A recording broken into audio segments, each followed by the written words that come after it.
Hello, this is Ryan with Ready Rhino 1, and we'll be continuing our playthrough of Torchlight 2.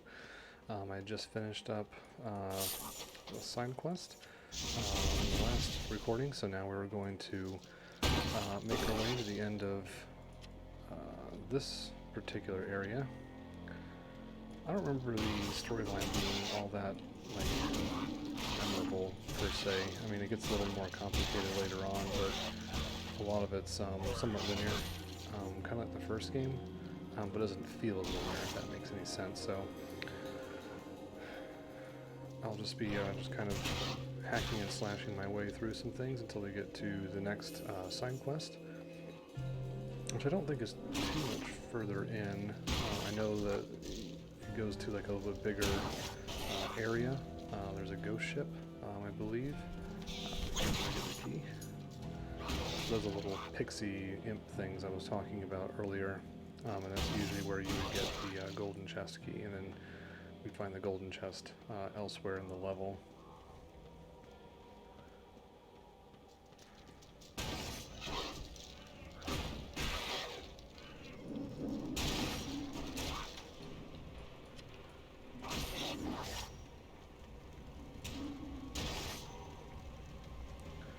I do know, I think part of the storyline has to do with certain guardians. Sensor, oh, that's right. Safe travels. Oh, okay. Get one of those.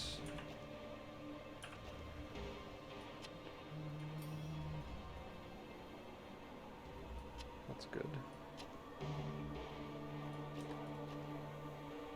Leave that. I'll send him along.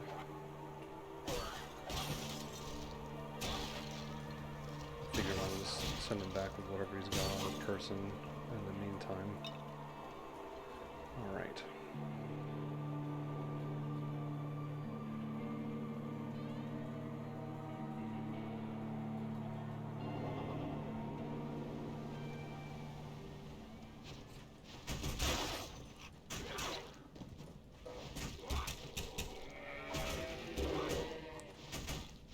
I'm not sure, I think my previous recording, the sound was very muted, if not completely muted. I had a little bit of an issue there, it's hard to go back, but I'm hoping that the audio on this one is much better. Not much I can do about myself. So these can sometimes be very challenging things when we go into here. Let's see how well we do.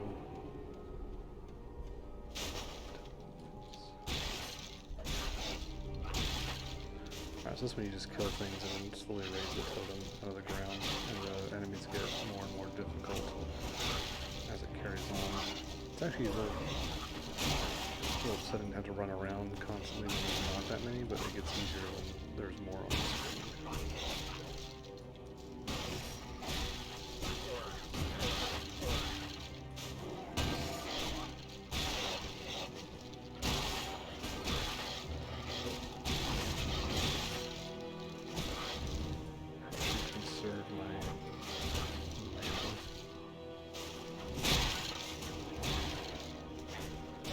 Yeah, so I don't have like a massively professional microphone setup. This is still a USB microphone, which in some ways can be good because if you get one microphone that requires actual audio jacks and lines and stuff like that, you have to worry about interference. Between certain interference with the actual line, and that can become quite the issue. But I mean, if you were able to spring for a more professional set, you're probably should know how to deal with that. I don't. So I went with a microphone line, which is just pure digital, and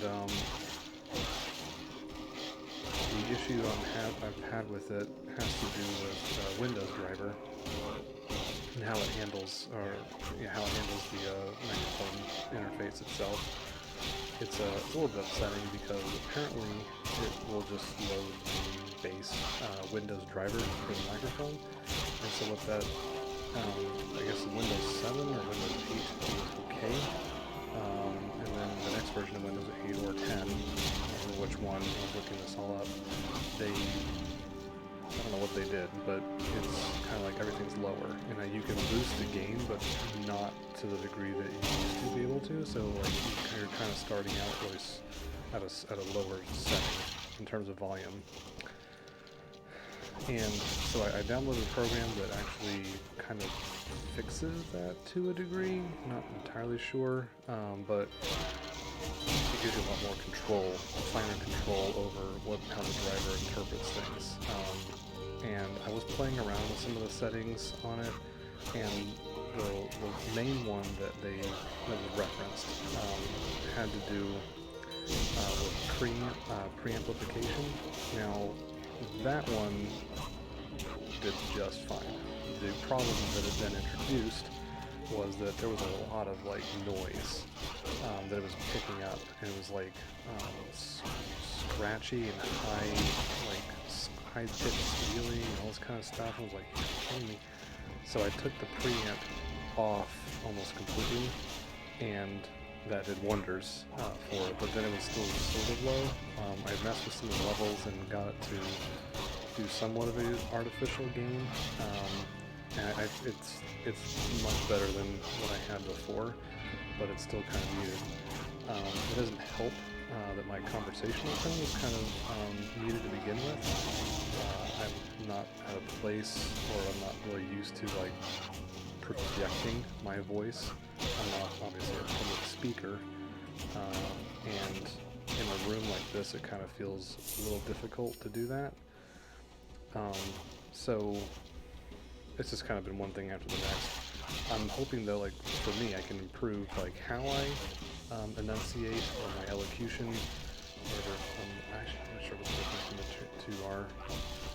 Enunciation, I guess, is just speaking words clearly, enunciating each of the syllables.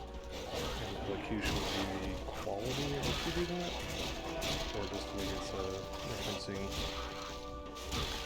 just in general, speaking clearly, in public speaking. Obviously not my professional bailiwick, but you know, I think it's something that I can improve, so I'm hoping to do that a little better.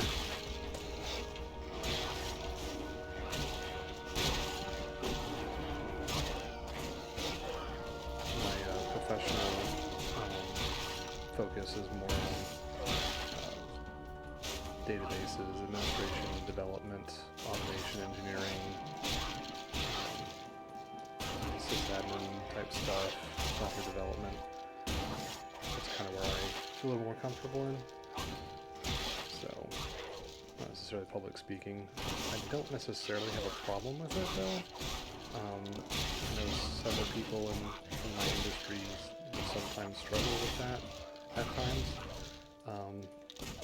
I get, you know, like most people, I think I get a little nervous too when I have to speak in front of people, but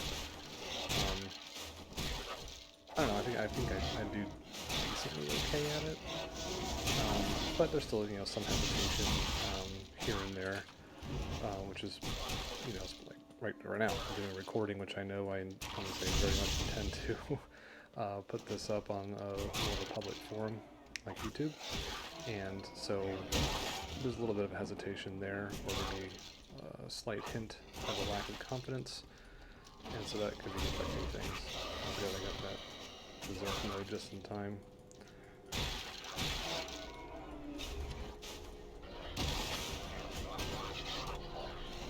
But you know, it's definitely something that I can work harder at. And it's probably not the greatest time like right now, because usually when things get colder, my voice tends to get a little cracked and strained. I don't know if it's because of the dryness of the air. I'm not really sure, but this is one more thing that kind of compounds the issue. Alright, so that was it for this thing. It's kind of a long little detour, but it's actually pretty good. sometimes those can actually be very difficult. There's a couple that are like that one was just you just keep killing until you finish, but there's some where it's like you have to defeat all the monsters in a certain amount of time or something like that, and that can cause you know, you may not always win, right? So like those are a little more difficult. Like if I ran into something like that now, I don't think I could do it because I don't have the near enough damage output.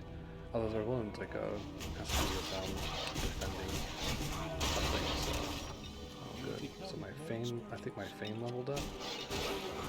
Right now it's like unrecognized. I think was my fame title. Not very famous at all, but now I think I may have. No, it must have been a level. I guess it could have been both. Okay, so I'm still unrecognized and progressing to my next. Okay. I'm actually going to put some points into dexterity. I would like to have more of a critical hit to my stuff. Let's see. Each critical strike heals. That's a lot of survivability. Well, I'm going to do that. It's not a lot, but I noticed my health was getting kind of low. It might just be itemization. And that a lot of that improves pretty quickly. Like, getting started in this game can sometimes be... Survivability is not great. You have a low health pool to begin with. Your itemization is pretty terrible. Stuff like that. You know, you haven't had a chance to really put in some decent passives, skills into some decent passives or things like that. And so it kind of becomes a little difficult to really survive, especially with a melee character like this one. You know, your armor's not very great. Though armor is something I never... I don't know. Armor's really odd to me. Like, so I used to play World of Warcraft, and in World of Warcraft, armor didn't really mean a whole lot, at least starting out. And so I kind of de-emphasized it tremendously, and it does start to matter, like when you like that. You have to care a little bit about armor up to a certain point, and then you stop. And a lot of times you don't have to worry about it because you're going to get plenty of armor from everything else, especially if you're itemizing into like a tanking gear set. You don't have to sit there and worry about it, although when you start to try and get like min-maxing certain things, and that's when it can become an issue where you may swap out certain. You might swap out certain pieces that are definitely for tanking for something else because you're trying to get a certain level of whatever. And so at that point, since you're no longer getting, you know, all tanking stuff from pieces, that one piece is what would have easily brought your armor level up high enough. Now it's not, so you got to worry about getting armor from other places. It just kind of keeps going from there. So not all games treat armor the same, right? So some games it's there, but sometimes it's very important, sometimes it's not, and I'm pretty sure for Torchlight 2 it's not that big of a deal. I mean, it's not to say that you need to, you want to, as a melee character, not running around and stuff with a mage or a caster, right? But I think just if you get pieces that kind of work with your class build, you don't have to worry so much about whether or not you're getting enough armor. Now this all, of course, changes significantly with higher difficulty levels when you have to kind of really keep an eye on that kind of stuff and make sure that you are in fact hitting these different thresholds. But for right now, I don't think I need to worry so much about that. And I will sometimes just like, hey, I can usually spec into some more survivability passes, like that one time every time I get a critical hit, I heal 5% of my health. And so that, for me, is sufficient. Alright, we got the golden key.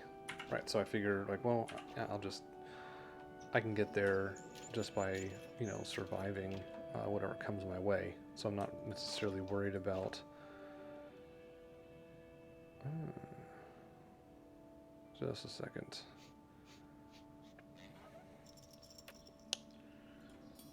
I like that. I like that a lot. Sorry, I just gotta itemize real quick. Yeah, it's an easy one. Don't care. Yeah, I'll do that.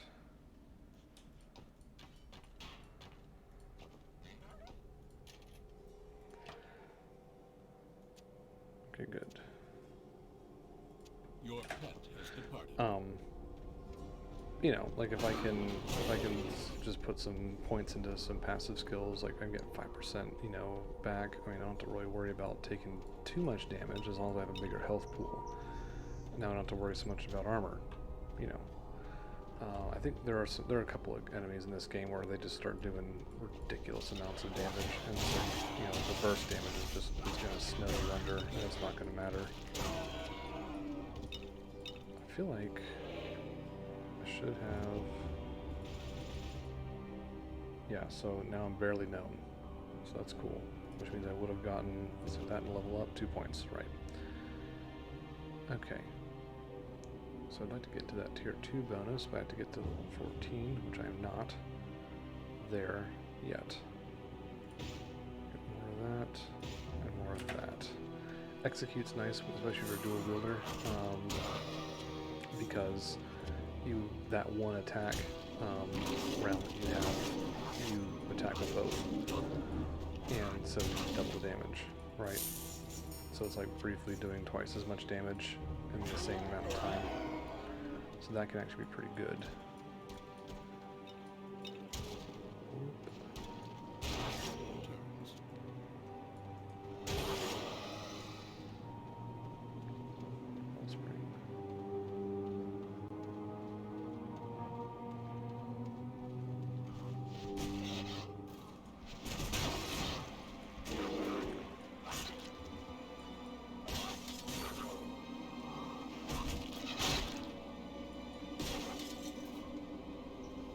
Alright, so this is actually part of the main quest. Yes.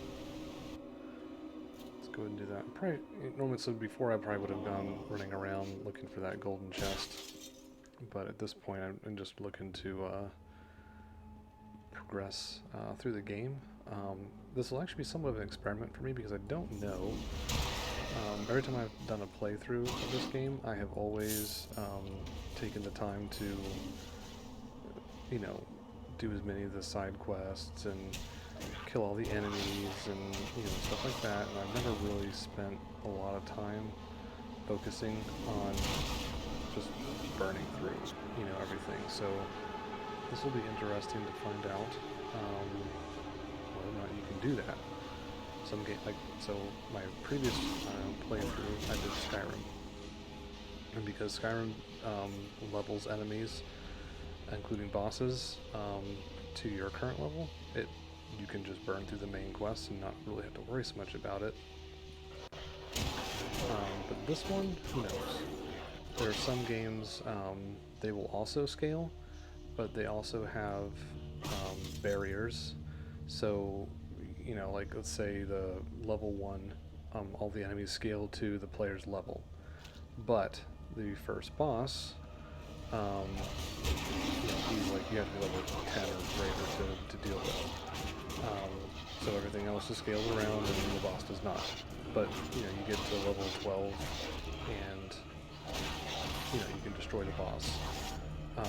But then all the enemies are stronger than the boss, technically. Some games have kind of like a, the enemies will scale, the boss doesn't scale down. Like he has a floor, right? So he'll always scale down a certain amount. And then that's about it. And then when you get past a certain point, the boss will scale up, right? So there's a ceiling. So but it tends to work out pretty well. So this is, yeah, a secret room. This one I think is a secret room within a secret room, but it's not very secret, but it's easy to see.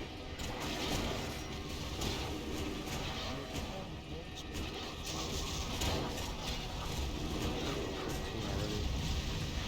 Yikes.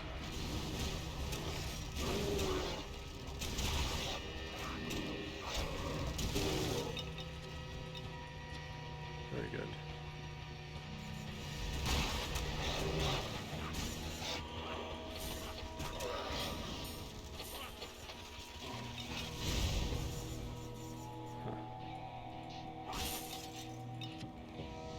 Very good, very good.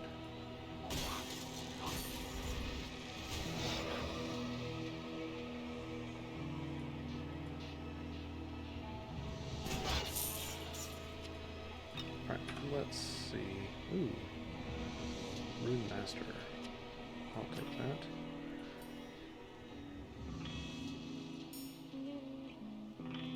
Put that in there. That's good. Definitely do that. Yeah, see, it's the thing. Claw weapons do no splash damage, but ignore half on regular attacks. So that's actually going to be better than that axe. I mean, it already is at the base, but the fact that it's going to ignore stuff is also really good. 2 to armor, physical. Nope. Nope. So I'd like to maintain, yeah, I got backtracked a little bit, so that'll be fine. And I got to raise. So here we go. Good. Now, I haven't achieved tier 2 on that yet. That's upsetting. I love it. I'm a big believer in passive skills. And in Torchlight 2, all the classes have, you have like 3 trees that you can get into, and each tree has like 3 passive things, passive categories you can put money into, or put skill points into. So, like, I kind of like the character building options in Torchlight 2, because I'm, like I said, I'm a big believer in passives. And it's partly because I don't know what you'd call it, like a lazy gameplay preference. I just like, if I have to deal with a lot of active skills, I have a harder time dealing with that. So like, you know, DPS rotations and stuff, if you're really with World of Warcraft, that was something that was a big deal.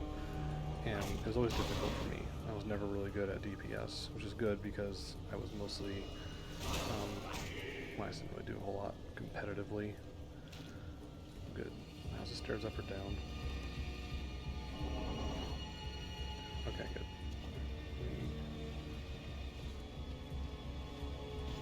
Good. Let me get up to that last one.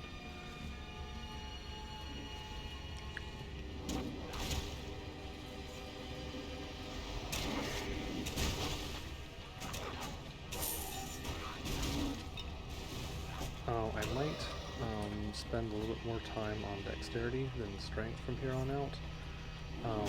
So for the Berserker, the strength is useful because it's, you know, there are certain items that require a certain amount of strength to even equip. And so I want to make sure my strength kind of stays up to date with the scale of drops that I'm getting, so that I can be equipping newer and better things, but at the same time, you know, raising dexterity and therefore raising my critical hit chance is a big deal. And I think you get things like twice as much or more than twice as much on a critical hit. So like, you can raise your, even though you have like, your strength is a little small, you're still doing a ton of more damage just by having a high critical rate when you look at it over time.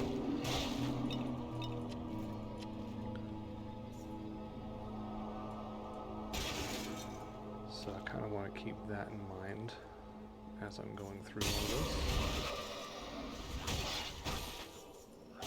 think I'm going to be focusing a little bit more on dexterity than straight strength. I've got a boss battle coming up here, and I want to make sure that I'm prepared for that. Yeah, there's the boss entrance.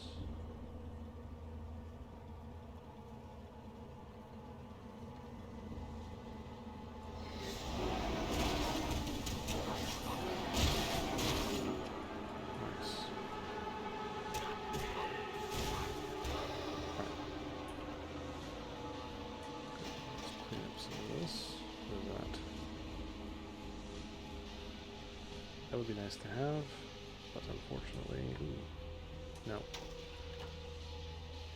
I'll take that. 72, 72 for attack speed.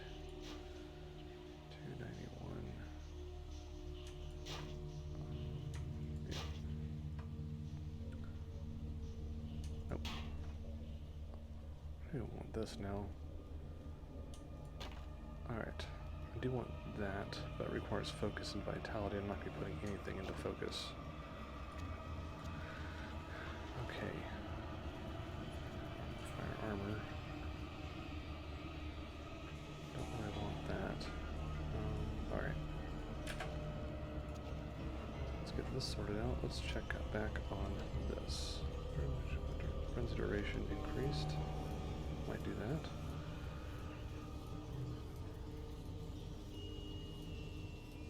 Do that. That's a nice pass. This is a nice one too. Lots to choose from. Oops. Alright, let's get perfect. Got another percent chance to crit. That's what I want. I forget what the max is. I mean, you get diminishing returns after a while, right? I think it's like a geometric slope with that kind of stuff. Becomes asymptotic, you're never gonna get to, you know, 100% crit that I know of. Usually it's something like, you know, it raises linearly for a while, and then it becomes like now it requires twice as much points in it in order to get another percentage point, and then 3, then 5, then 7, then 10, you know, on and it goes.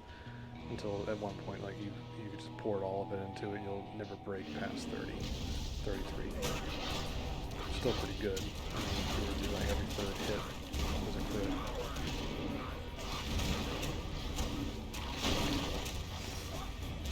Down early.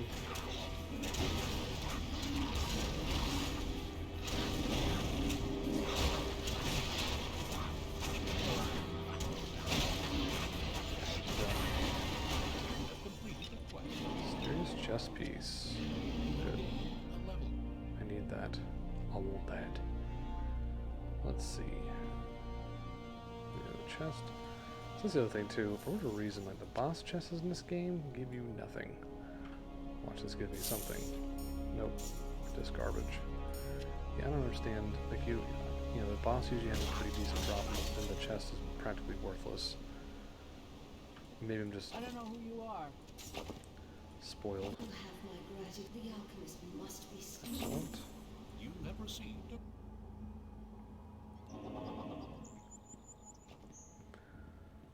Ooh, there we go. Let's get this Apparently quest. things have gone from bad to Now worse. I while we were just up the got. wellspring. That's a good one Whatever though. was making the Asterians sick is spreading. Agent, It's that doesn't moved out into matter. the lands I'll north. go with this one in case the mysterious chest piece ends up being You have received not great. a quest. You just get here? Good. Did I not just get that? Dexterity.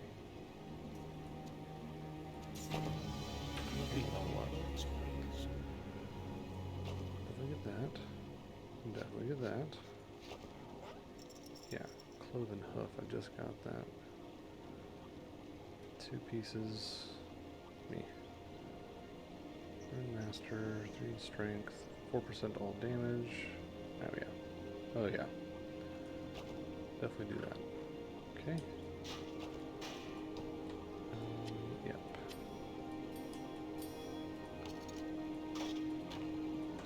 Good, good, good. Alright. Alright.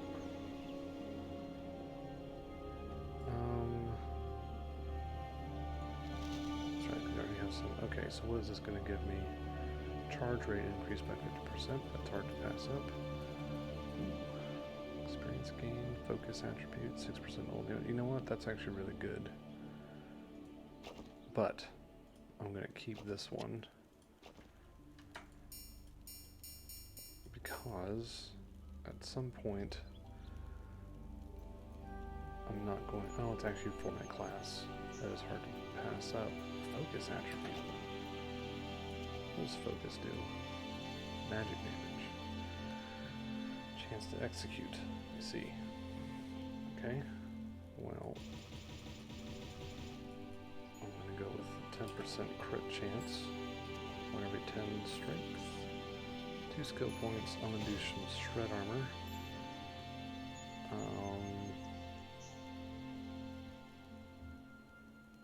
Okay.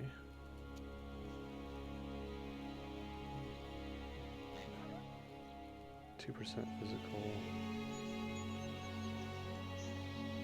Frozen enemy. You're struck by your enemy. Your inner rage visibly face attacks against that bow. I intend to get hit a lot, so we'll do that. There's probably an optimal way of doing this where Do you need something? I don't or I shouldn't have to worry about that. Hold on. 44. Sure. Tag.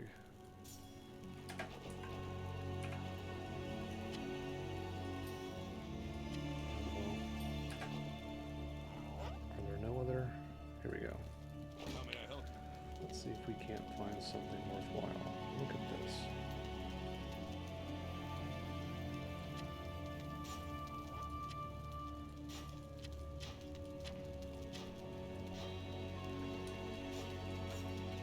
Now I'm doing 8% damage in dual wielding, 2% crit chance. Yeah. I think I've been messing up with my itemization this whole time. I could have been doing a lot more. Alright, well, we're good to go. So, we are now... Second part of Act 1 is going to be up here, but we're going to stop right now because this has gone decently long. So, I hope you'll join me in the next episode. Thank you.